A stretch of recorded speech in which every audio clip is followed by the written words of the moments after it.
I hear a lot of this great reset talk. And at first, honestly, the first time I heard it, I kind of just blew it off. I was like, what is this crazy conspiracy theorist nonsense? But now I see world leaders are using this word. People like Trudeau are using this word. Gates is using what great reset? Reset to what? What are they talking about? Well, this is your typical globalist,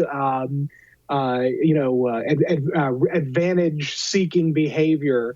Never let a crisis go to waste. And so over the last year since COVID hit, all of our sort of democratic globalist elites around the world have gotten together at Davos and their other enclaves where they have these secret meetings. And they've decided that the best way to survive COVID is to basically rewrite the entire order, our society, how we live, how we purchase things, et cetera, all to basically, they say, to save the world.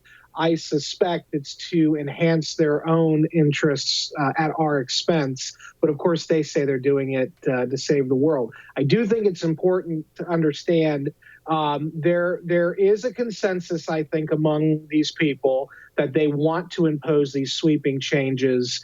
They want global warming changes. They want to change the way we consume energy, the way we produce energy, all to save the world.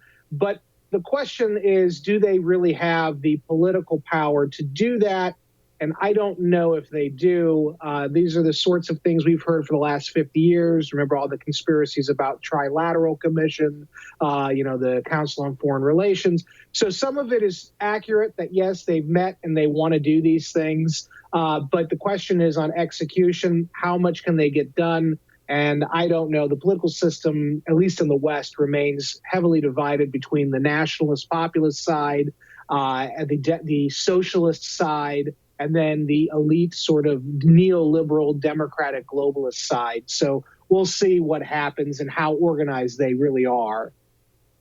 Wait a minute. There's a secret meeting at Davos. One, where is Davos? That sounds like a nice place. And two, is there really a secret meeting? Who's going to the meetings? It's not really secret. It's for the world's thought leaders. So they've had people like Peter Thiel has gone there occasionally. They've also had Henry Kissinger. They've had Jamie Dimon.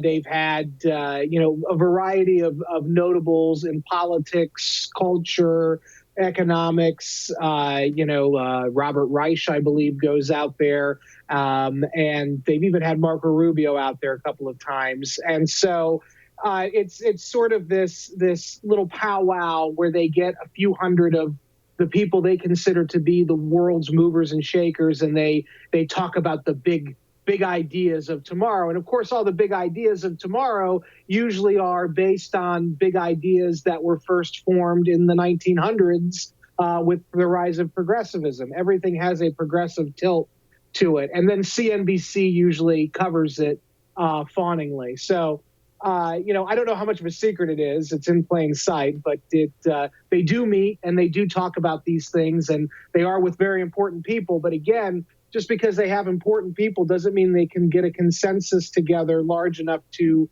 actually implement a lot of these things at the political level. And they've been talking about global warming since the 70s, and they haven't really gotten much done in terms of remaking the world, along those lines. So who knows how effective they really are. Hey, thanks so much for watching The First on YouTube. If you liked what you saw, go ahead and like and subscribe. You heard me. Like it, subscribe. You'll get a lot more of it and a lot more of me.